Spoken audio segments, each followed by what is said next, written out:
দুষ্টু ছেলে। দিদি, দিদি, আরে আমার ভাই চলে এসেছি। যদি তোমার সাথে আমাকে দেখে তাহলে বাসায় গিয়ে বলে দেবে তুমি লুকিয়ে পড়ো।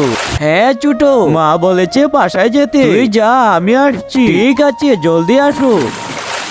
আরে বেঁচে গেলাম। হ্যাঁ বেঁচে গেলে। আরে কাকু, তুমি লুকিয়ে পড়ো, সবকিছু ঠিক মতো আনি। আরে ললিতা, বাসায় যা। হ্যাঁ কাকু, যাচ্ছি।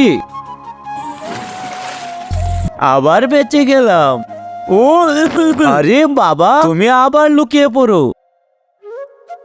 ললিতা, হ্যাঁ বাবা বলো। শীঘ্রই বাসায় চলো, বাসায় মেহমান এসেছে, তাদের জন্য মিষ্টি বানাতে হবে। আচ্ছা তুমি যাও। আরে যদি তোমাকে না নিয়ে যাও তাহলে তোমার মা আমাকে মারবে। যাও তুমি, আমি আসছি।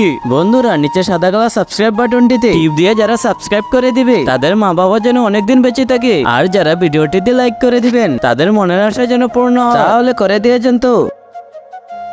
বেবি, বেবি কথা বলো, আমি আর জীবিত নেই। তুমি আমাকে জল থেকে উঠানোর আগে যমরাজ এসে উঠিয়ে নিয়েছে।